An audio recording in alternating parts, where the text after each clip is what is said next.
Gereja ini ada sempit sedikit. Saudara yang saya kasih dalam Tuhan, hari ini saya mau mulakan dengan merujuk kepada dua peta. Dan saya tidak tahu di antara saudara waktu di sekolah menengah, maksud saya, kamu suka itu subjek geography atau ilmu alam. Kalau zaman saya itu ilmu alam. Dan dalam subjek geography, saya minat betul itu tengok kaji peta. Saya minat dengan peta. Baru mengenal Tuhan, baru saya tahu faedah mengenal peta. Saudara tahu atau tidak? Dalam kitab Kidung Agung pun baru 8 bab, ada lebih 20 tempat-tempat, lokasi, kota-kota atau tempat-tempat tertentu. Jadi kalau saudara mau memahami mengenai Alkitab, banyak itu peta saudara harus tahu. Jadi hari ini ada dua. Kita akan baca Yohanes 5. Mari kita lihat. Saya ada send dalam grup sebab mungkin dalam screen ya. Teruskan. Ya. Dalam screen ada sedikit kecil atau sangat kecil. Ini adalah semenanjung Sinai. Sebelah kiri saya, harap kamu tahu, yang Mesir itu sebelah sana. Musa memimpin umat Israel keluar dari Mesir. Mereka menggembara di semenanjung Sinai selama 40 tahun. Genap 1 tahun mereka sampai sudah di hujung Gunung Sinai. Kalau saya yang merah itu, boleh rujuk kan? Boleh rujuk handphone kamu kalau kamu anggota jemaah di sini. Kalau belum masuk, boleh minta izin. Setiausaha ada di sini supaya kamu masuk dalam grup. Kadang-kadang pastor saya nota, kadang-kadang saja. Coba kamu lihat di hujung Sinai itu warna merah sampai di bawah sana 1 tahun. Di situ Musa meteraikan perjanjian Allah dengan umat Israel. Dia naik ke gunung Sinai, dia terima itu 10 hukum ditulis dalam 2 law batu, dan kemudian dia memimpin umat Israel sampai di utara. Dia naik lagi balik ke warna merah yang disebut Kadesh Barnea. Kadesh Barnea. Kadesh Barnea, kalau saudara tahu, tanah perjanjian dekat saja itu. Mungkin 50 batu jauh ke utara Kanaan disebut. Kemudian mereka menjajah atas perintah Tuhan, itu tanah perjanjian. Saudara tahu berapa lama mereka berada di Kadesh Barnea? Perjalanan mereka yang sebenarnya harus mengambil masa 2 tahun. Dari Mesir sampai tanah perjanjian paling-paling 2 tahun. Tetapi sebab mereka keliling pergunungan di Kadesh Barnea selama 38 tahun lamanya. Mereka pusing-pusing saja, putar-putar saja. Kalau ada teman-teman kita dari Indonesia, minta maaf. Kalau pusing-pusing itu kepala pening. Ya. Saya pernah khotbah juga di Indonesia beberapa kali. Kalau istilah bahasa Malaysia itu pusing-pusing, putar-putar lebih kurang sama. Maksudnya mereka keliling situ Kadesh Barnea selama 38 tahun sebelum mereka menyeberangi sungai Yordan atas pimpinan Yeshua masuk tanah perjanjian. Kenapa hal ini penting, saudara? Mari kita baca Yohanes 5. Oh, minta maaf, ada satu lagi peta. Thank you, Christopher. Ya. Coba kamu lihat yang itu. Yang ini kayak itu. Oh, ya, oke. Kasih naik sedikit. Kadesh Barnea itu di bawah. Saya ada kasih hitam sedikit sebelah kiri saya. Dan mereka menyeberangi sampai di Moab. Sampai di utara, baru mereka menyeberangi sungai Yordan, masuk tanah perjanjian. Lebih kurang 50 batu jauh dari Kadesh Barnea sampai di sempadan tanah perjanjian. Ya, terima kasih. Ya, saya baca sekarang Yohanes 5. Mari kita buka firman Tuhan. Yohanes bab yang kelima, saya baca 7 ayat yang pertama. Sesudah itu ada hari raya orang Yahudi, dan Yesus berangkat ke Yerusalem. Di Yerusalem dekat pintu gerbang domba ada sebuah kolam yang dalam bahasa Ibrani disebut Bethesda, dan ada 5 serabinya. Dan di serambi itu berbaring sejumlah besar orang sakit, orang-orang buta, orang-orang timpang, orang-orang lumpuh yang menantikan goncangan air kolam itu. Sebab sewaktu-waktu turun malaikat Tuhan ke dalam kolam itu dan menggoncangkan air itu, barang siapa yang terdahulu masuk ke dalamnya sesudah goncangan air itu menjadi sembuh, apapun juga penyakitnya.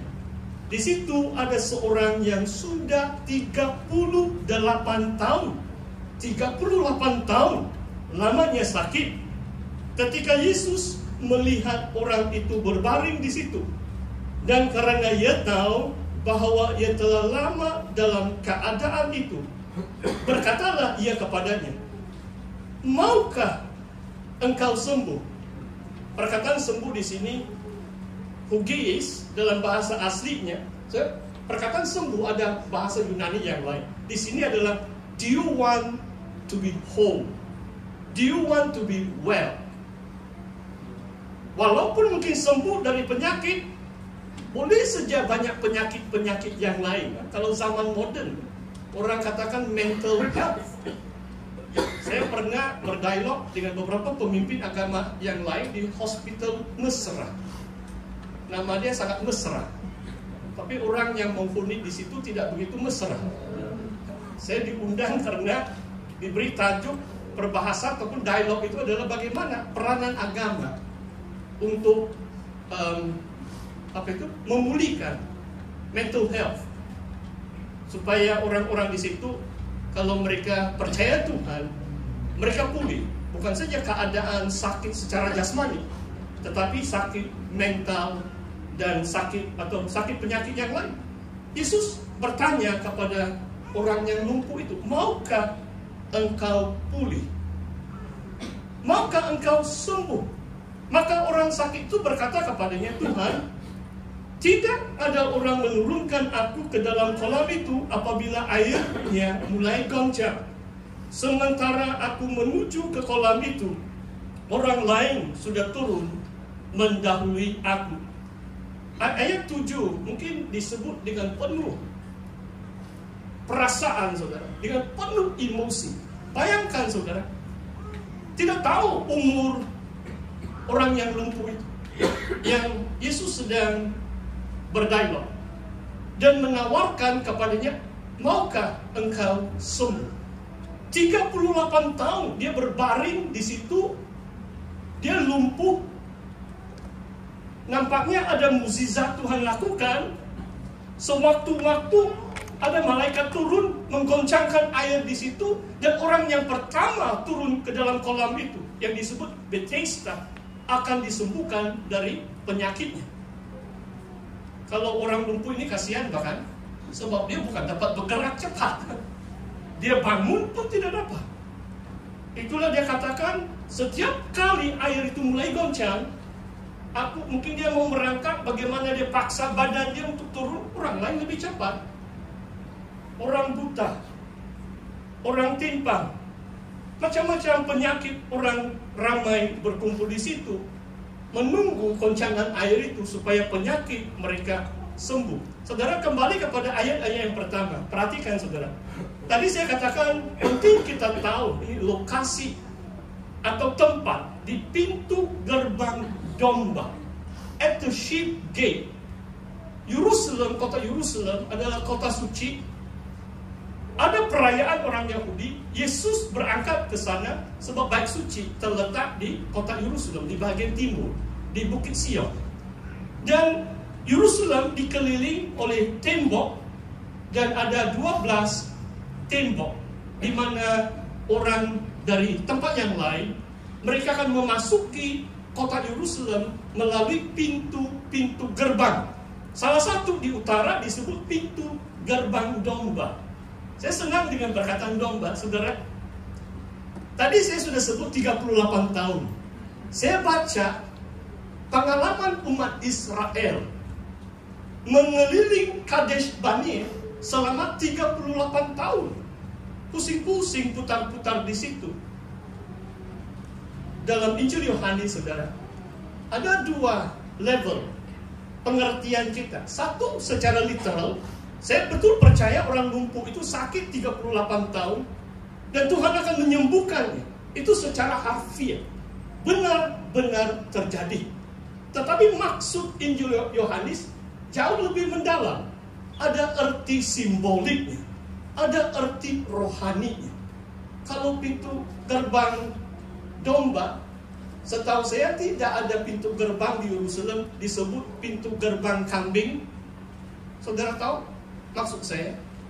Perbezaan perumpamaan, domba itu melambangkan orang yang baik, orang yang benar, yang akan menikmati hidup yang kekal. Kambing itu melambangkan orang yang jahat, yang akan dihukum, yang akan ditolak dari kota suci, kota Yerusalem, surgawi, pada akhir zaman. Saudara, salah satu istilah saudara dan saya dipanggil sebagai kawanan domba Yesus Kristus. Yesus Kristus adalah gembala.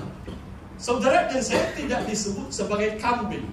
Saudara tahu perangai domba berbanding dengan kambing.